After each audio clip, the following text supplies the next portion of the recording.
You're listening to the After the Show movie podcast brought to you by ascully.com. And here are your hosts, A Scully and Sid Talk.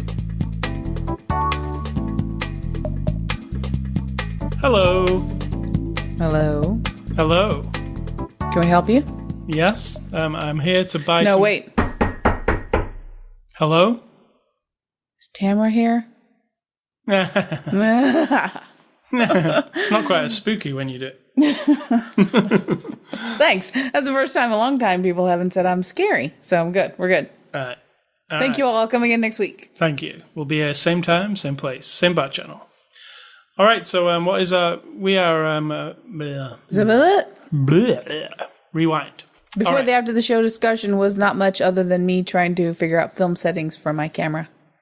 You was trying to figure out how to make a video clip slow motion without it being jerky, and that sounds like it would be an easy thing to find to deal, but it's actually a whole learning process. It is. Yes.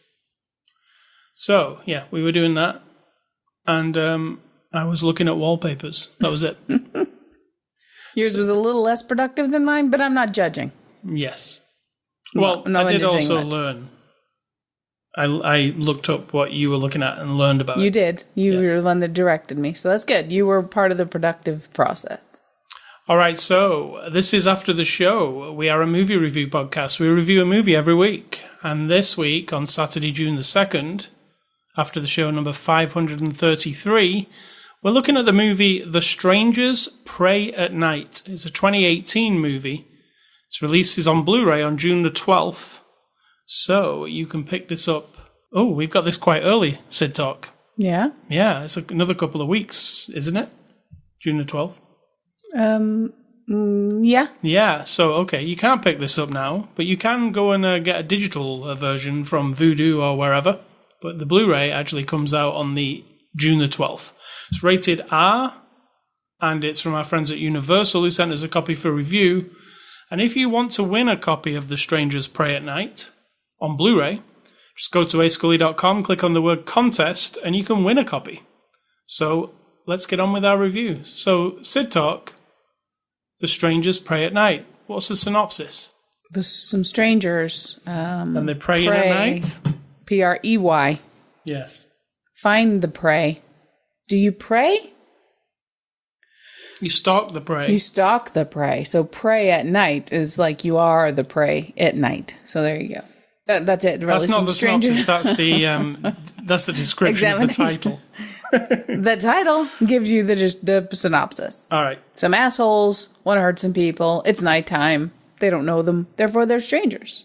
All right. So let me give you if you were not paying attention, The Strangers Pray at Night is actually the second in the Strangers series of films. The first one was in 2008.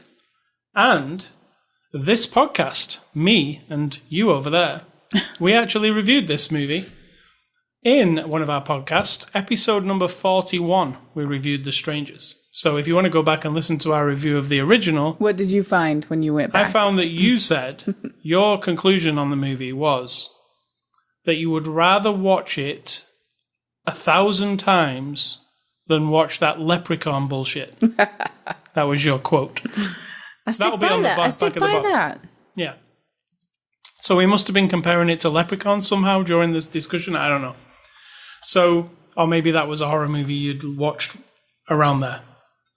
So the original The Strangers, I actually quite liked it. Starred Liv Tyler. It was a really effective home invasion movie, really. It's not really like a horror movie, more so that home invasion genre, right?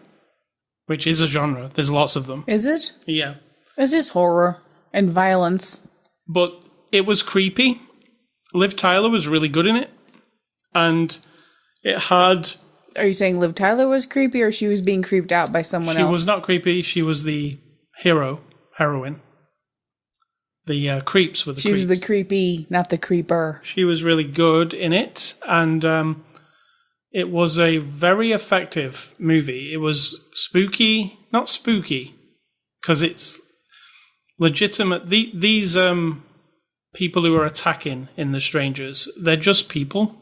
They're not superheroes or... Yeah, I was thinking, like, do they sit down at a cafe without their stupid masks and be like, okay, here's what we're going to do. There's a trailer park over there. I would say so. But they don't, you can't imagine that because then they're not scary anymore. I mean, they're scary because they're just... people. Horrible. Like, they have no apparent motivation or anything. But if you take away the mask and you have them sit around saying, like, yeah, but if we go into that one trailer and then we put the smiley face on the mailbox, that would be awesome. I mean, you know, like, what do they do? What's because the reason I'm filling in the story is because I'm not that interested in these movies. I like the kind of weirdness. You actually liked the first one? I did. I like the weirdness and like the fact that it could be real. Not that story. Obviously, it's not really based on a true story, as we've discovered, but that there are people in this world who are born and live out their life, and there is something missing in their brain or in their personality or in their way of looking at the world and life. No empathy, no compassion, or at least not for some people. And they're willing to do what we see. I mean, this may be extreme, but I don't know. I don't know every horrible crime that's ever happened in the world. We know there have been horrible crimes by people who clearly have something going on that isn't in sync with the rest of us. So that's why it's scary to me. I find the Strangers movies effective in the way that The Purge is. Even though The Purge is kind of a bit out there, it feels kind of like a real thing that could happen. The whole thing. There's nothing goofy about it.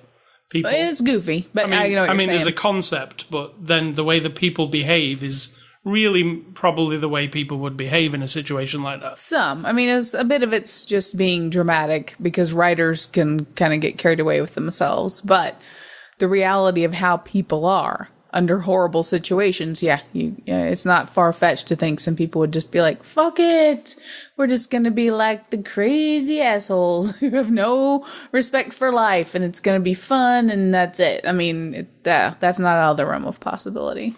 So that was the original Strangers, what we were talking about there. And like I say, it's effective. It was made in 2008. It took a long time for a sequel to come around. Now let's talk about the sequel. So, first, the sequel's unnecessary because it should just be a standalone thing. So that's where I'm starting from. Well, I'm starting from, let's see what happens here with this sequel. Like, now it doesn't refer to the first movie in any way, right? So you wouldn't have had to see it. You don't need to have seen that movie. I feel like there must be hidden things, like the smiley face and then is Tamara here? Yeah, that is. Yeah. But you could watch it standalone. There's no reason for you to have seen the original. It's not going to... In fact, this movie... now, it's a weird one for me, this, right? Because I enjoyed it, but I also was looking at it and thinking, this movie uses every trick in the book that you can use in a horror movie. And none of it is original. Like, we've seen it all before, right? It's a slasher movie. Could be like Friday the 13th, could be, all those different types of movies. But it's mashing them all together. It's using like a 80s soundtrack. It's got synth music. It's got all the things. It's got a neon lit pool. It's got a trailer park. The way it kills off some characters is kind of surprising, but not because you've seen other movies like this, right? Yeah. It's kind of like a dot by dot, like take all ideas from all horror movies that you like and put them all in that movie. But that's why you use them, right? Because they work. Yeah. But this doesn't really add anything new to the table or give you a surprise in any way. Even though I did like some of the scenes, it was all fairly... The first 20 minutes of it, when we're getting introduced to the family, I thought there was some bad acting in that part. A little bit. Even from Christina Hendricks, who I really like. It just seemed kind of wooden, the dialogue. It didn't seem like how a family would interact. It seemed a bit movie family. Do you get what I'm saying? And it was. Yeah, totally. Stereotype this, stereotype that, So there was that, the setup. I didn't particularly care about the family. Did you 100% understand why they'd gone to this trailer park? I know it was something to do with the uncle. But why? Yeah, because they're on their way to take the girl to boarding school. And, that was it, yeah. And they were just staying all night there to finish the drive in the morning. I couldn't recall. So if you weren't like getting, so if you were confused about that the whole time. No, I did know why. I just couldn't recall it then. But so that's what it is. So that sounds like a cliche from another horror movie, right? Yeah, the mother and daughter have tension. The daughter is like a fuck up. She's a teenager having problems. We don't know what problems. Yeah. We don't know what she's done, so we don't know how severe it is. My mind wandered a bit with that whole storyline because I'm like, have we gone back in time and this daughter is going to be one of the strangers? I actually thought that myself. Or that was too clever, have we gone way in the future and the mom used to be one of the strangers? That's why she's so freaking out about this daughter. And I'm like, that would be an interesting, like, again, not original, but at least it would be like, oh God, yeah, that's the person that she used to be. Yeah. And now she's being hunted because it's prey at night by the people that she's left behind. But again, you only fill in these details when you're not fully in the moment of the story. Now, I thought, there might be some spoilers here, so spoiler alert. It's a horror movie. It's really hard to spoil a horror movie. 3, 2, 1, spoilers. There could be some spoilers. So I thought the movie it got kind of more interesting towards the end, but also dumber. Like it started to get very dumb. There's lots of people being stabbed and running around stabbed. Yeah. And there didn't seem to be a ton of blood coming out of them, like, how real stabbings kind of work. Well, it was dark. They kept it very dark, and the film again was a bit...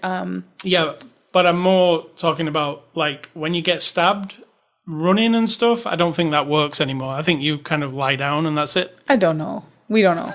So you've never been stabbed, so we don't know. You might have adrenaline rushing through. You have to, again, don't try too hard. Yeah, that's what I'm saying. I feel like it got dumber towards the end. But then, again, I thought... Because you're a man who loved The Guest. Yeah, and The Guest isn't exactly out of the realm of weirdness, too. I mean, we've got sprays of bullets coming down on this family place, and then he's getting in a maze at a high school, and the kid with the knife. And I mean, come on. And you love that movie. I mean, The Guest is kind of like a superhero story, though.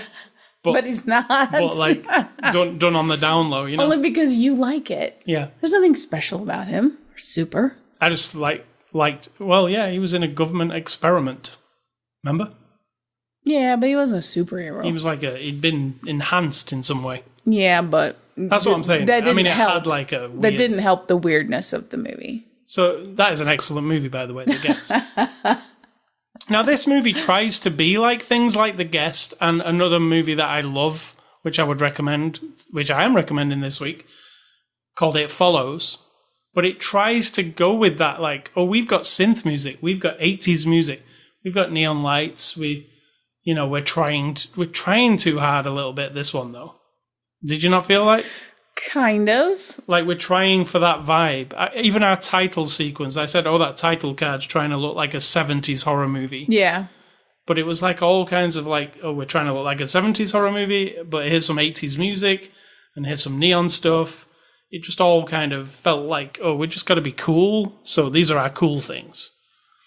And when it comes down to, when I said to you earlier, there is some good about this movie, I really like some things. One thing I really liked was that pool sequence. And it's not just because it's lit in my favorite neon colors. I was going to say, for a person claiming that someone's trying too hard to emit some sort of vibe, you love neon photographs. I mean, it happens that pool scene happens to be lit in my favorite way. But it wasn't that I loved about it. There's a pool sequence with the main killer from this... What's his name? His name's the Man in the Mask. Ooh, inventive. The Man in the Mask is chasing, like, our young hero. And there's this whole sequence in the pool with this excellent sound design where there's music playing. It's Bonnie Tyler. Total Eclipse of the Heart, I believe, right? Mm-hmm. And you might think, why is Bonnie Tyler... Well, it's actually playing over the pool speakers with the neon lights. It's like... Mm-hmm. But then he's getting pushed under the water, and when he goes under the water, the music goes really muffled, and it sounds like there's water in your ears, and then he comes back up, and the music's really loud. It was really awesome sound design. It was. It was really creepy, that particular scene. Yeah, and there's the noise of stabbing under the water, which is really harsh. Just that whole thing. I thought that was really well done. I also thought the part where the young girl, runs into that little tube and there's a bit of a jump scare. Remember that? She's in that little... Yep. There's a couple jump scares. With the car coming out, Yep. with the lights of the car. That was cool. It's not like we haven't seen it before, though. Like, and this movie does pull a couple of jump scares that actually got me. Oh, me too. I admit it. I don't sit there and roll my eyes except at myself for falling for it.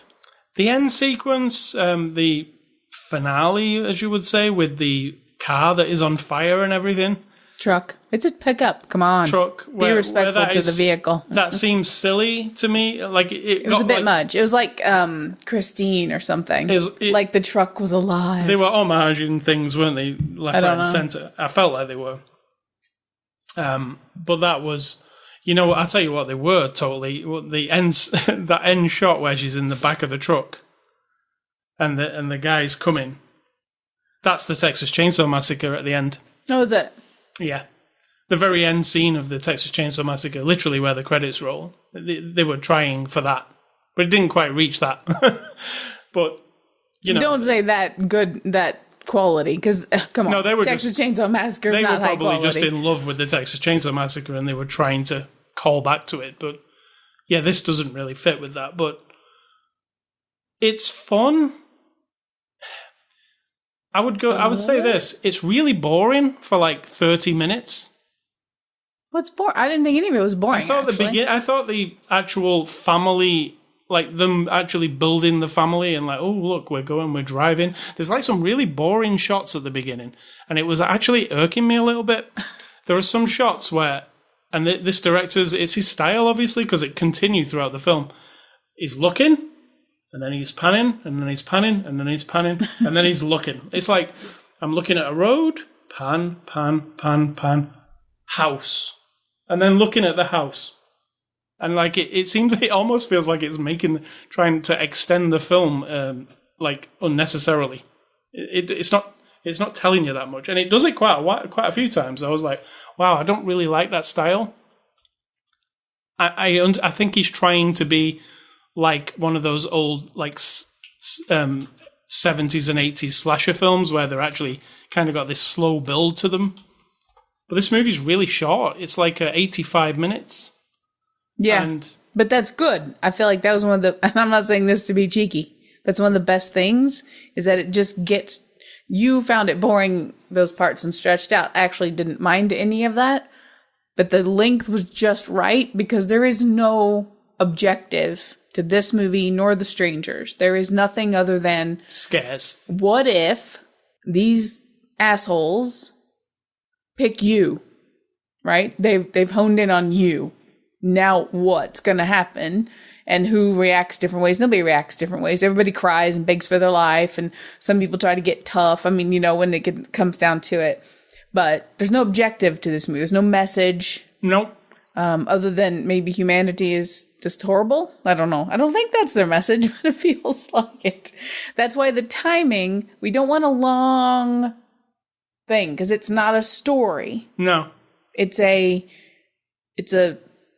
like a experience. And I hate, that sounds really obnoxious, but let me compare it to the first film again.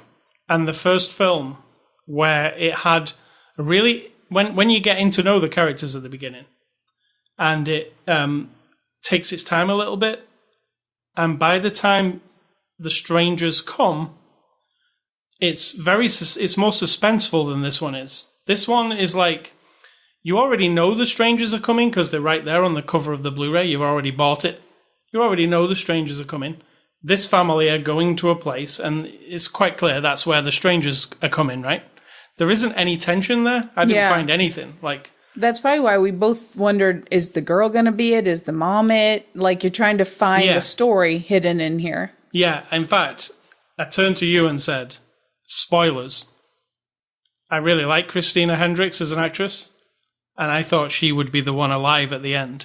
Big spoiler. So when she actually got offed, I was like, oh.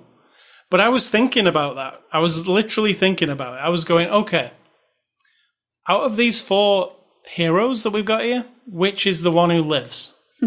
Because probably only one lives. That's how these movies work often. Yeah, but not always, because they're strangers. But not always. But you know what I'm saying? I was thinking about that consciously. So that means I was wondering a bit, right? Absolutely. I had time to think about Absolutely. that. And then it shocked me a couple of times, but not in any, it's not doing anything clever. There's nothing clever. Like, that's the problem for me. But as far as a straight-up slasher movie goes, I think it does what it's set out to do. Do you think? I mean, you've seen a lot of slasher movies. Is this in with them? What makes a good slasher movie? For me, yeah, it's going to be different than some people. Some people like what I just said, that it has nothing, no objective at all, just the frights and the scares and the creepiness. For me, and I'm trying to think back in the whole catalog of all. You've seen a lot of them. Yeah, we all have. And zombie horror is my favorite, if you call that horror. You know what I mean? Because there's something behind it. I want a story. So to me, this needs more story, and I wouldn't mind it. Now, the first one though, because I didn't know anything going on. I feel like the couple was having troubles, weren't they? Yeah, they were. Yeah. Okay.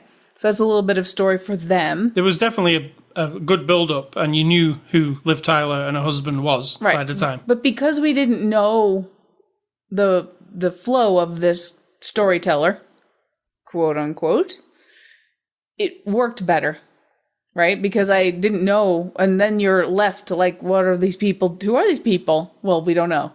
They're just these horrible humans. They do this thing, and then they move on. The end. Right. So that's satisfying in a way. Now you've introduced me to Strangers 2. You can't do that again.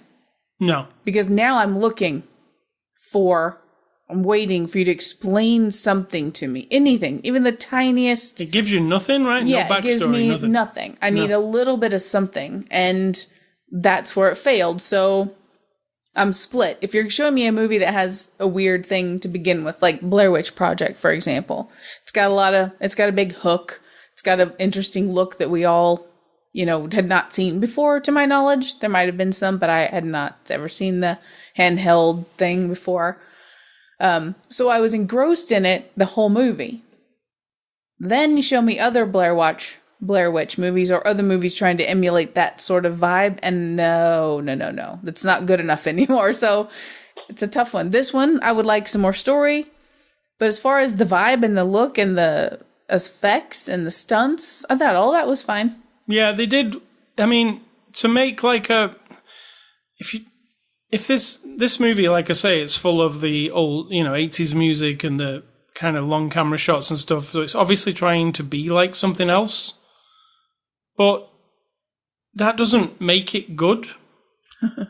But as far as like a slasher movie goes, that if you come to a slasher movie to sit, like a Friday the 13th, for instance, you come to watch a bunch of kids get killed in inventive ways. This, I don't think it has inventive killing, this movie. It doesn't. It has people being stabbed, right? Correct. There's nothing really exciting, or a guy with an axe just doesn't do it for me anymore. No, it's a guy with an axe who'll swing his axe, and it's some girls with knives who will stab you, and there's nothing inventive. Friday the 13th kind of went really silly with its inventiveness, but there were things where you were like, oh my God, I'll never forget, stabbing them through the bunk beds, or, there's different things in that movie where you're like, oh, I've never seen that before. But here, you've seen somebody be stabbed. You've seen somebody with a mask with a in The Strangers. Yeah. They already told us this part of the story. Now I just need more, like zombie movies. I'll go back to that. I like the idea of the undead, of humans being animated by some weird biological thing and having the urge to eat flesh. That, I don't know why. And it's like a doom and gloom scenario. World's going to end. However, I've seen enough of them now. I need different inventive reasons for it. I need some different solutions for it. I need the people in it to have an interesting way to work around it or fix it. I don't know. Just having a zombie movie that's horrible and creepy and scary Which can work as well. It could if it was the first zombie movie I ever saw. You know what I mean? But there are movies that make we've seen a bunch of zombie movies, and then we saw 28 Days Later by Danny Boyle, and we were like, holy crap, what an awesome zombie movie. It actually adds something to the whole genre. And then we saw Shaun of the Dead, which again, oh shit. Adds something. It layers something on top where you're like, wow, I didn't think of comedy during a zombie movie, but it works. Even though some of those 70s. Right. I'm just yawning. You're not boring me or anything. I'm just yawning. Well, this movie, The Strangers Prey at Night, it doesn't add anything to this genre at all. Like, if you even take any of these, it takes everything from this genre, like masked people, axes and knives, stalking people in the night. Takes everything from all the others, but doesn't add anything of its own. I don't think it adds anything of its own. I would have liked to see just anything, just some small flashback to how these three people decided to do this. Just anything, there's nothing. I know they want to keep it mysterious, maybe. Yeah. And I don't really want them to make the third movie and it be like the origin story of these three people, because I don't think that'd be that interesting. But maybe a small flashback to who actually are these three? Like, why are these three together? What's their deal? Are they well, there's the origin story for you. Yeah, but only small. Not a whole movie. Oh, yeah. Like I said, if we had just one line of dialogue, or the mother just looked in the mirror and said to herself, like, they've come for me or something, anything, and just leave it at that, you'd be like, oh, a little bit more. But and let's also tell you, on the front cover, very prominently, this movie says, The Strangers Prey at Night, based on true events. Now, I looked into this. Humans exist in the world. That's the true event this is based on. I looked into this, right? This is not directed by the original director of The Strangers, but the script is wrote by that guy. And that guy, The Strangers, when it came out, it also said based on true events. And the true events are, when the director was a child, he noticed weird people in his neighborhood. I'm not talking about people with masks on. I'm talking about just people mulling around in his neighborhood. And then he eventually found out they were people who didn't have anywhere to live and were looking for empty homes to get into.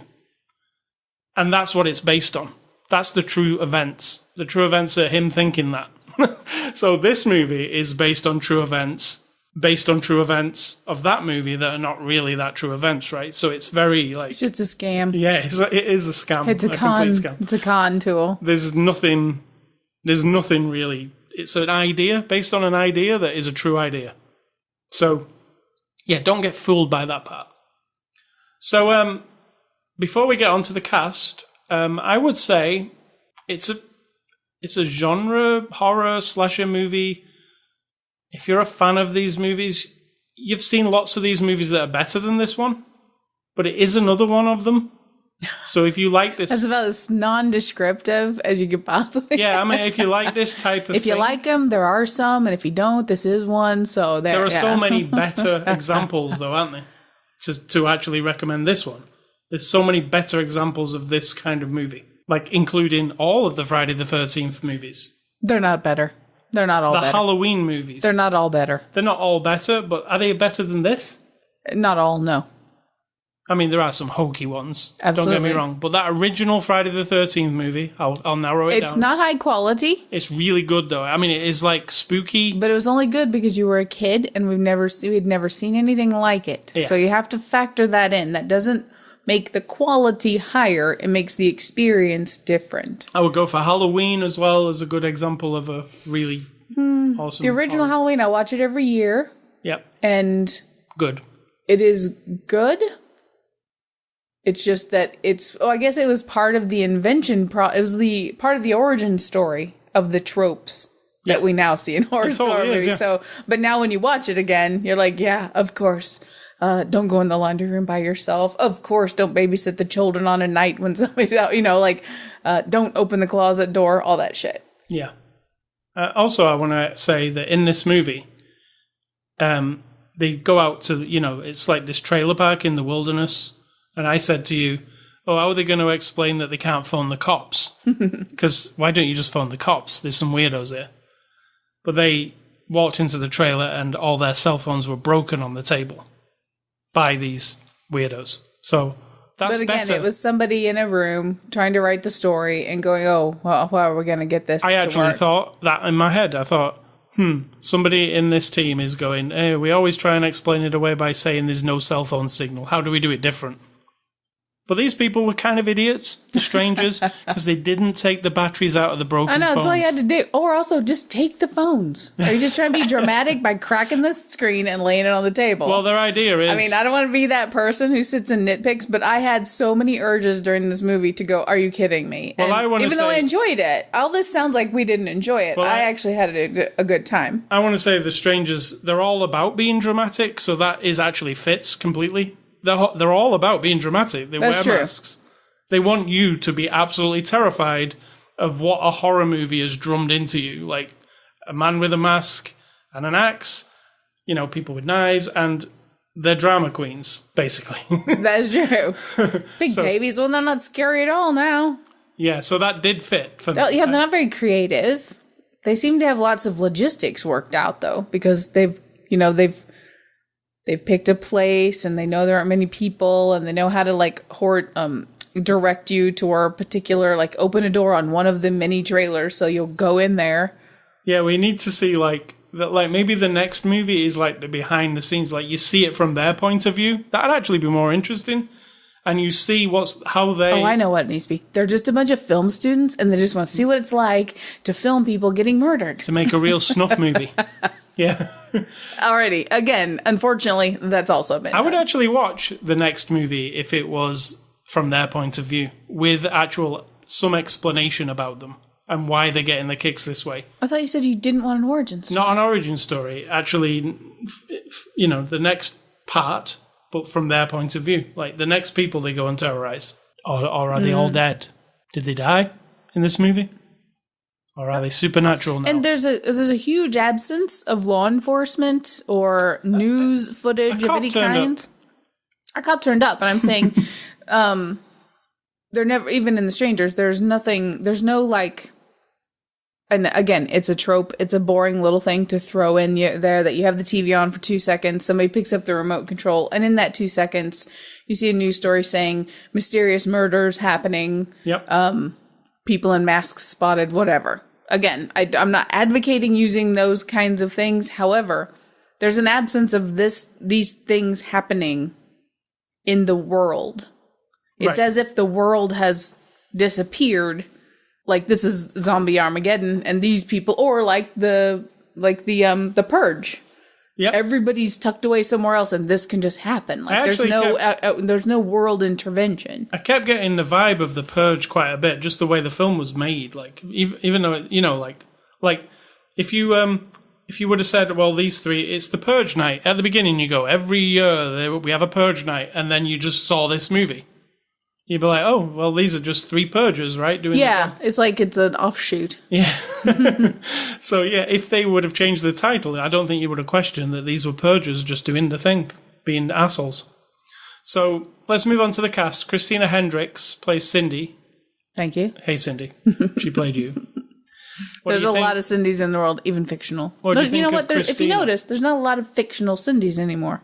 There was Cindy Brady I don't in this really- one. Yeah. And Cindy as in Cindy, not Cynthia. Plain old Cindy. There was the doll, Cindy. That's not a character. Cindy. She had a cartoon series. I never saw that. So what do you think of Christina Hendricks as Cindy? She was fine. I kind of liked the mom vibe that she had, because when he describes her later and says he did something and she says to him, what the fuck did you do? Like she was just that severe kind of mom. Yeah. And I got that vibe from her. So I felt like that was fine. It was a bit dry at times, yes, but they all were. And I think that was the idea.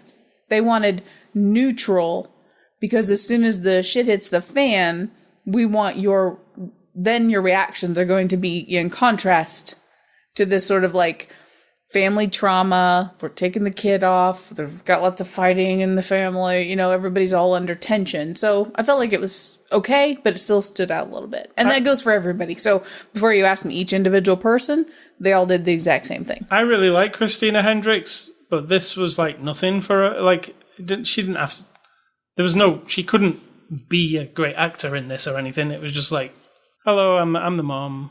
I'm going to have a conversation. See that, you know, when I said about that shot that I hate, where it just pulls in, like, for a long time. You know, when she's talking to her daughter sat on the car smoking. Yeah. It just pulling in. It's really far away. It's pulling in. It's pulling in. It's a really, I'm not into the conversation. It feels really forced. Even Christina Hendricks, who can act, it just felt forced. So Bailey Madison plays Kinsey. I don't actually know who she is, but they kind of styled her like she was... in the 90s? Like she was Jessica Jones' little sister or something. Yeah, it's just like, it felt like forced. She's wearing the Ramones t-shirt and she's got an attitude and she's got a little leather bracelet on. It just felt very... That, I agree. Movie, like, here's our teenager from a movie. Let's draw you know, on the wall in the production office, let's draw the concept art for her. And that's what she looks like. So that's how I kept feeling that all the time. Like, that girl's not into the Ramones. She's not, it doesn't feel right or something. I can't say she did a bad job, though. She did some horrific scenes and... Yeah, I mean, there are moments when it's a little bit stagey. When she's kind of like... When she's actually, spoilers, been stabbed and she's kind of whining a bit. I like how you give spoilers like a half a second before you... Yeah, well, we said it earlier, didn't we? You did. It's just funny. So, yeah, she was... When she was supposed to be in pain and she was yelping and screaming, it felt a bit much. I don't know what you'd be... Yeah, like the director's like, what would it feel like if you got stabbed in the leg? Go! Yeah. Like that. Martin Henderson plays Mike. Who you were convinced was? I thought he was a Baldwin brother. He wasn't. He wasn't, no. He just seemed like one. I don't know, the shape of his head. You know, if you have that... if your head's that shape, I automatically think you're a Baldwin. I actually quite like that guy. But he doesn't do a lot in this movie. Yeah. No, he doesn't. No. It's always the same. They go a little bit too much, or they're too understated. And then the son is played by Lewis Pullman. And again, I don't know this actor. He plays Luke. But again, it's very generic kid in a horror movie running away from things often, right? Yeah. So then we've got our... This is weird. Weird. Because we've got our protagonists here. We've got Pin-Up Girl, Dollface, and Man in the Mask, who you'll remember from the first movie if you saw it. And they're played by Emma Bellamy, Damien Maffei, and Leah Ensign. And it doesn't really matter who plays them. Nah. Right? You see the faces occasionally, and you see them talk occasionally. But it doesn't... Yeah, that one thing where she's like, why are you doing this? And then she says what she says, which I'm not going to say. That was really boring. Yeah. Like, I get it. You're trying to point out the motivation is cocked up. Yeah. Yeah, I mean, it's like one of those moments where... And I could barely understand her, so whoever was directing her they just let her be crappy. Yeah, so, like, they're masked antagonists, so... Who plays them is kind of... Well, her mask came off. It does come off for a brief moment, and she says, like you say, a couple of lines, and that's it. So you don't remember... I barely remember her face, to be honest. So I remember the doll face and the pin-up girl face. But a thing that did surprise me about this movie is that these three baddies don't all come out of this. And I thought that they were just going to be invincible forever, you know? Would that be boring? It would, and it'd also stick true to, like, these kind of horror movies. But they're actually... You can beat them, which I was surprised at and quite liked, that you can beat them. Because usually these movies, you can't beat the baddies, and you're all going to get hacked up and dead. Maybe one of you will survive. So, there was that.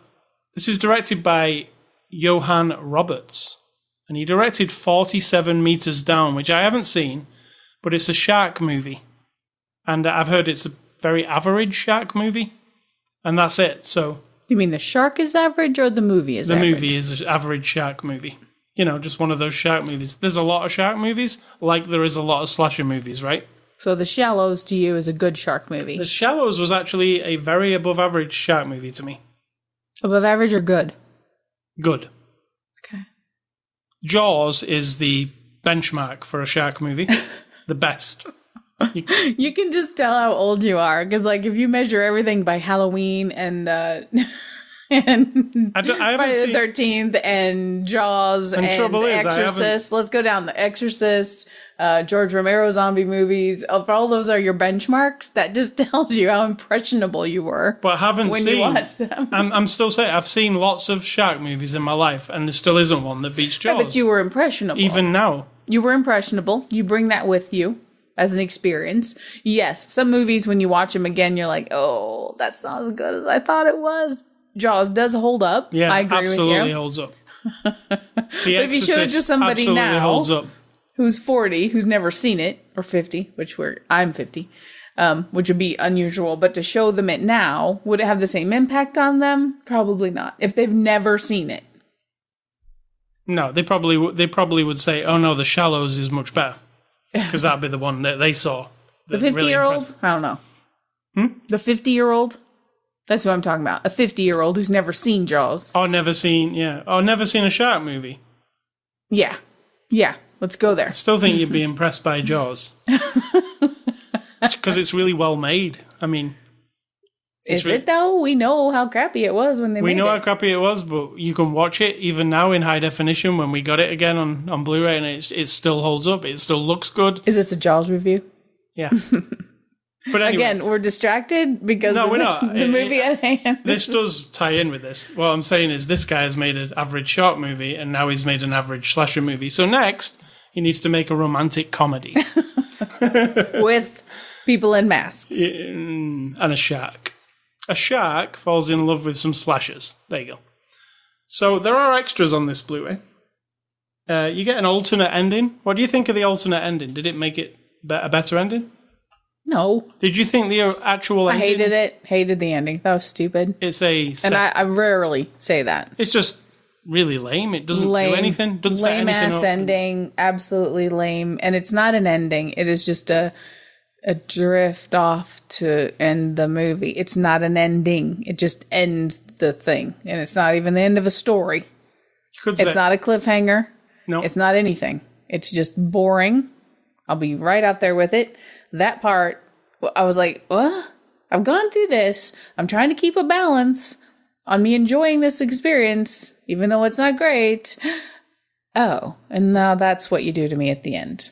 Ugh. Yeah, it's just a average ending. No, it's not average. It's way below average. I mean, what I mean is it does nothing to... It doesn't...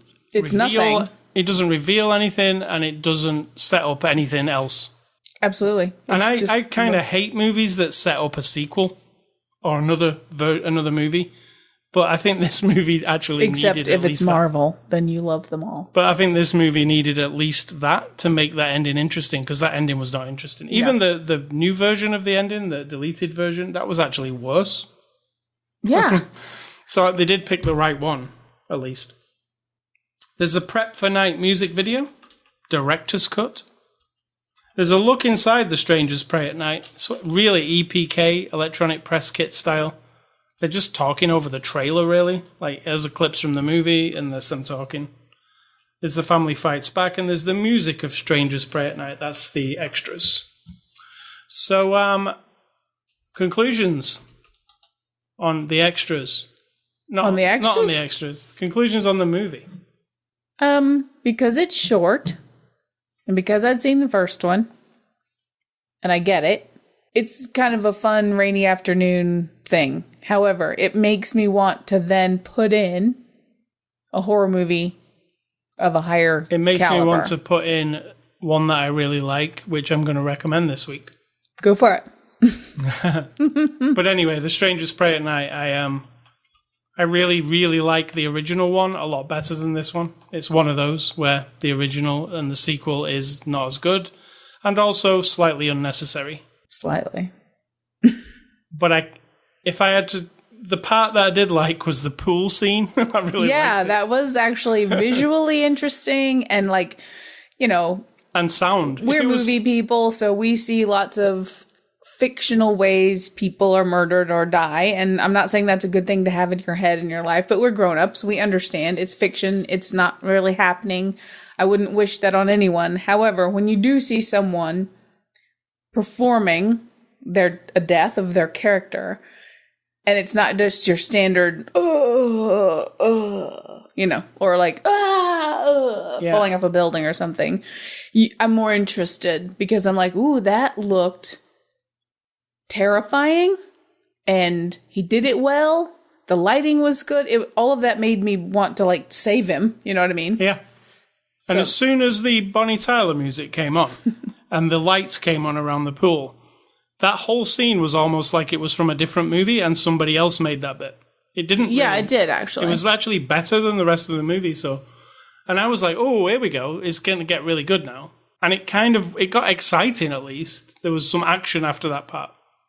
But that pool scene I really liked. I can't help it. I really liked it. But it just kind of, the music and the actual way it was made it interesting.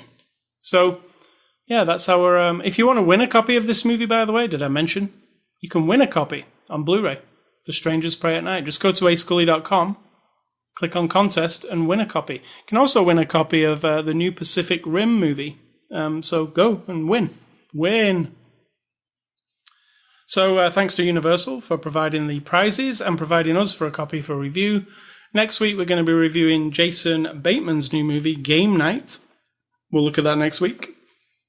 So, Sid Talk, what are your recommendations? My recommendations? What are your recommendations? All right, I'll do mine then. They're first on the list. We're going by your little template. All right, mine are the original Texas Chainsaw Massacre, directed by Tobe Hooper.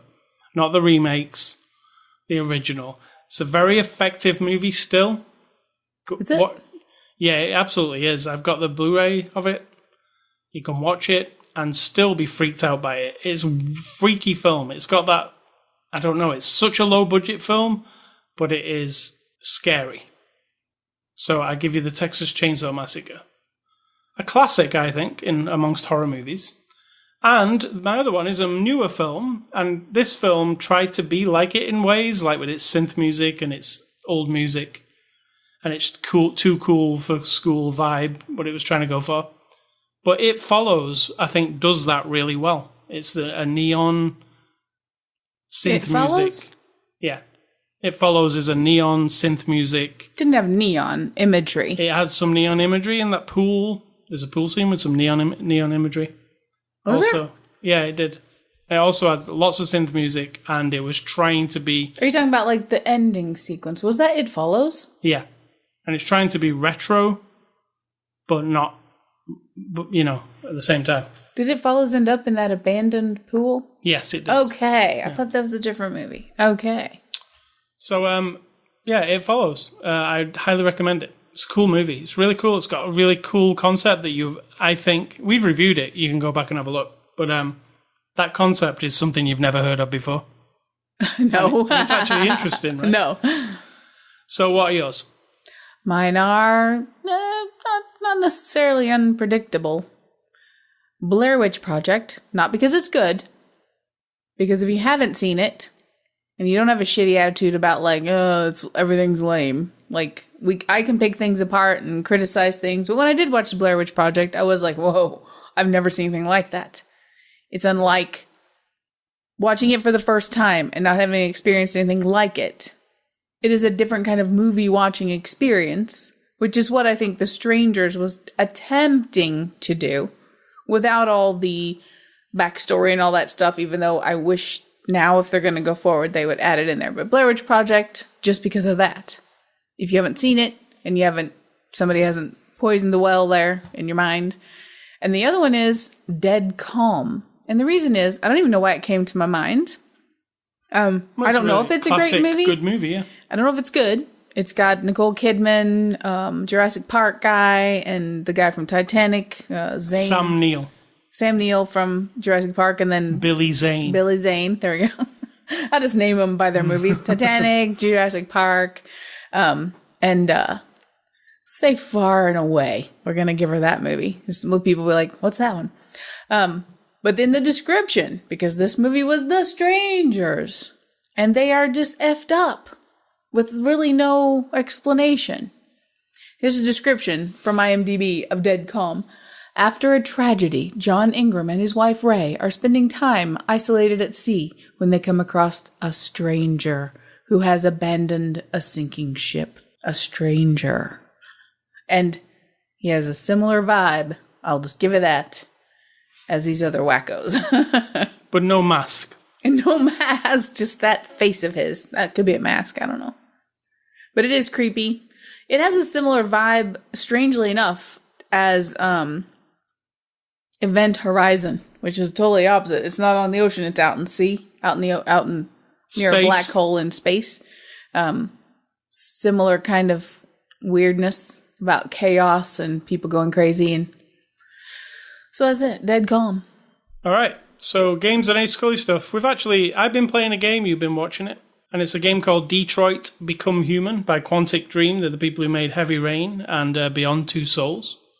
We're playing the latest installment. I think we're about 2/3 of the way through. We'll probably play some more today, maybe. Well, how are you feeling about Detroit Become Human? I love it. Are you a fan of this guy's games? I mean, I didn't watch Heavy Rain. Did not. I know you loved it. It made you happy. Therefore, I have to like it by default. But this one it's just like watching a movie to me. You occasionally ask me what choice you should make, but yes. I'm just like, I don't know, just pick one. Or, because I'm just watching. And yeah, it's a choices game. Yeah, and, we're going into a story that isn't fully original. It's about androids who have been created to look like humans and do all of humans' shit work. And then the androids have, as in the show, humans and other android AI-based stories in the 20th and 21st century.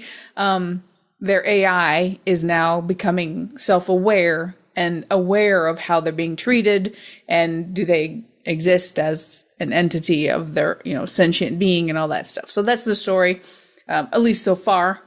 So that's nothing new. However, the way it plays out, and you're crisscrossing with these 3 different stories of the different stages each of them is coming through to go from being like the worker bee, basically, to now having their minds deviant. Yeah, they're deviants because they're not behaving the way they're supposed to, but they're actually becoming more human. Become human. See what I did there? Yep. So I just really enjoy it, and I'm in. I feel for each of them. The characters, they flesh out the characters, even the jerk son who, the Leo guy who's a drug addict and comes into his dad's mansion all pissed off. And, they do it in a way it's not, you might flip out about the graphics, and yes, it's phenomenal, but it's also still very video gamey at times. Yeah, it is, but it hasn't smoothed out all of it. It's like you get these little pockets of like, whoa, that looks really awesome or really real, and then you're right back to the weird, like, character's arm and shoulder and elbow kind of fold into itself, and then they're like jerky around, and then that kind of it's not that bad though. I didn't say it was that bad. I'm saying no, I mean it's not something that it stands out to me every time. Right. So but it's got some of the best like facial animation and like motion capture I've seen. Yes. Definitely so far. The motion capture, yeah, really good. And there's some famous actors in there, like there was in his last one. Clancy Brown. Clancy, he's a classic. Lance Henriksen. I'm neutral on Lance, even though he was his own AI, or android back in the day in Alien. He was, Bishop. But I think he's one of those people that I say is overrated. Okay, everybody don't throw rocks at me, but come on. And we got the guy from Grey's Anatomy. I don't know his name, but it definitely looks like him. Yeah, definitely. So yeah, they did a really good job of capturing the people. The voice acting and the facial and the motion capture is all. I think it's all top notch. That stuff. But you're right. When all David Cage's games, when you get into the part where you're just walking around, you've got like free will to walk around. The walking animation isn't necessarily as good. No, it's like they're on a track. They go square and then they turn square. Track. Yeah. But when they're actually in a cutscene moving around and talking, sometimes you're like, wow, that's actually looks like real people moving about. So I think he's getting really close to his dream, David Cage, is that video games and movies are almost the same thing. Like you don't play video games, so you're watching this as a movie, really. Correct. And I'm playing it, right? But occasionally you get to be the chooser.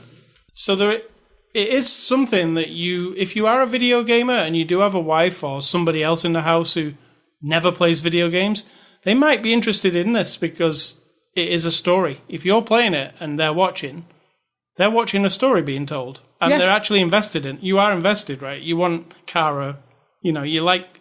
There's certain people you like, certain people you don't, right? I'm actually really into which story do you like the best out of the three? I don't have a preference. I'm into each time each one of them starts. I'm in it. I'm in their story. Because the three stories the characters are. One's like a Kara. She's called. She's a household robot. She cleans the house. She, and another guy, what's he called? Connor? Yeah. He's the detective guy. They've made robot detectives. Yeah, and it's all the same model. So it's like a Ford car. So if you crash your Ford Fiesta, you can go get another Ford Fiesta and another Ford Fiesta. And if you've saved anything to that Ford Fiesta's memory, whatever settings in your little computer, they just transfer the old one into that one. And that's how Connor is. But as we're learning, he's got AI and he's learning and he's adding to his experience also. So and the thing is, all the real cops are like pissed off about these android cops that are being introduced. Oh, humans are terrible to the androids. Terrible, yeah, terrible. So there's not that whole thing like, oh well, there's android cops, so soon we're all going to lose our jobs. And you actually see people on the street who say like, there's homeless people and stuff who lost my job to an android. So there's all that going on as well. It takes place in Detroit, which is an industrial hub of America. So I guess that's why they chose there. I really like it. I'm excited to see what happens. I don't know where it's going. Do you? No. I don't really know how it's going to be wrapped up, but it's interesting to see three stories taking place. I feel like we're going to find out. We found out now a little bit, but only because we watched the little prequel video, which you wouldn't have seen if you didn't watch that. Oh, yeah, true, yeah. That in the manufacturing process, because everyone actually is surprised that these androids are kind of becoming human. Right. But if you watch that, and now with Kara's story, you kind of figured out, there might have been something going on long before, and everybody kept it hush-hush, because if we ruin this, we're going to lose a lot of money. So if you get this game, and you don't normally look in the extras menu, if you go in the extras menu and then choose videos, there's a video in there called Kara, and it is actually the beginning of this game. It actually, like you say, it makes everything make a lot more sense. Some motivations are actually explained by this. So I think you should see that. I don't know, should you wait till you've played the game to see that, or should you watch it first? Well, I've just told them, so it doesn't matter. You didn't tell them everything about it. No. It's like a short film. It takes probably about 5 minutes long, but it actually explains what's going on, right? A little bit. Yeah. So, we've been playing that, and we'll play some more. And I've also been playing the Crew 2 beta. I am not watching the Crew 2. I couldn't care less about racing games. And the Crew 2 the beta ends on Monday. It was Thursday to Monday, so by the time this is out there, it'll have ended. But it's the closed beta, and I was a big fan of the Crew, the original one. It's the one where you race all the way across America and there's no loading screens. So, it's a giant map. Giant. You go through different states. You can go all through all the states. Now, what they've added in the Crew 2 is it's almost the same game from me playing the beta, but what they've added, what makes it very different, is you cannot just use cars. Now they've got planes and boats. So you can be driving along in a car, click a button, and turn into a plane and just fly. So that seems very realistic. It's not very realistic, but it makes it a lot more fun. Because I was doing some of the photograph missions. They've got these new missions called photo missions. And one of them was like fly over, the president's heads in the rocks. What do you call that? Mount Rushmore? Mount Rushmore. So it was like get in a plane, fly over Mount Rushmore and take a really good photo of it. So I had to like go 3 or 4 times over to get the best. You got to get it perfectly in shot, and then you get like a green line around it, and then when you take the photo, you get points. But there's tons of those photo missions, like find a bear in the wild, and you've got the whole of America. So then you got to go, where would a bear be in America? It's like this whole photography thing that's in there, and the actual camera interface is really detailed. You can do the bokeh and all that kind of stuff. So that's aside from all the racing. So if you're not just into racing, you can do these missions. You can find there's boxes hidden all over the states you got to find. The only problem is this beta, they kind of like capped it off. So after about 2 or 3 races, you can't earn any more XP or points. It just stops the bar and it says like, buy the full game when it comes out, because now you've had a taste of it. You can play the beta as long as you want. You can drive all over the map. It's just after a few real events, you can't do real events anymore. You can just drive around. So I think it looks good, but it hasn't convinced me to buy it. Sometimes, you know what? These betas kind of put me off a game. It's like, well, I've played this game now for 3 or 4 hours. I kind of can see what it is. Is it really worth buying? You know what I'm saying? So sometimes I think these betas can ruin their sales. Would you agree? Like if I give you like cities, like a crippled version of City Skylines. Yeah, but I'm the bad customer because I'm not interested in that bullshit anyway. I'm either going to buy it or I'm not. I'm not going to test it. Right. For video games. Yeah, well this, I was really hyped for the crew, but now after playing like maybe 5 or 6 hours of it in this beta, I'm more of it in the mind of like, oh yeah, when it's $20 at some point, pick it up then. Don't buy it now. You know what I'm saying? Yeah. So, yeah, sometimes but it is cool. And if you like the first one, there's definitely stuff in here to like.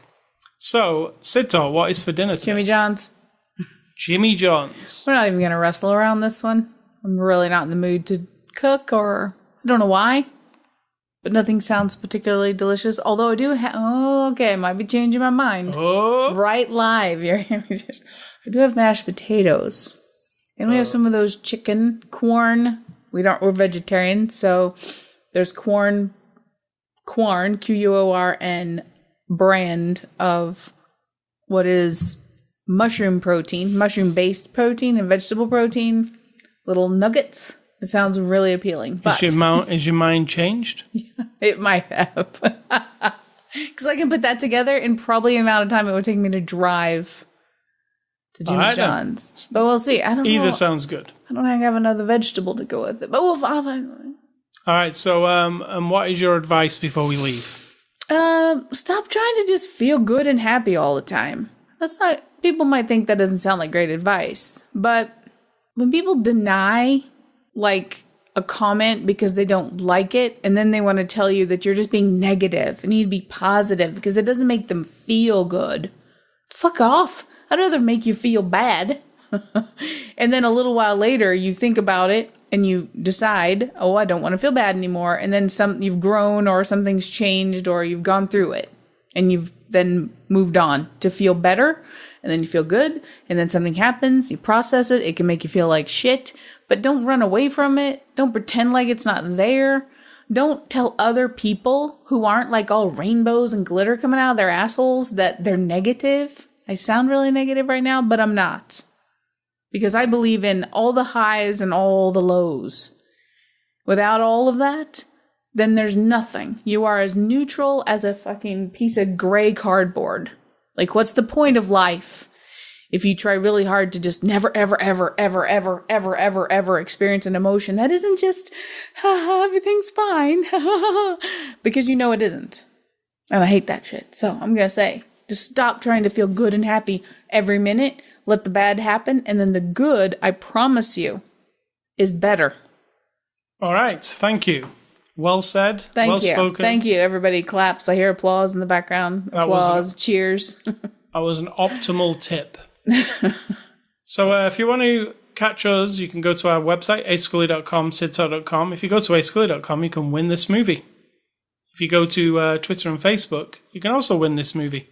Dang. And if you go to our podcast now is on the iTunes Music Store, the Google Play Store. If you've got an Amazon device, say your trigger word, beginning with A, and say, listen to After the Show movie podcast on TuneIn, and it will play the latest episode. We're also on, if you use Plex, they have a new podcasting feature. You can add us in there. We are on the Plex system. And if you can't find us in the Plex database there, you can actually just go to our website and add us through it using the RSS feed. You can also catch us on YouTube. You can email feedback to ascully@ascully.com. Do not email SidTalk. Never. And finally, stay classy. Christina Hendricks, my favorite thing about this movie, but didn't have much to do. Oh, and I'm going to say think for yourself or someone will do it for you.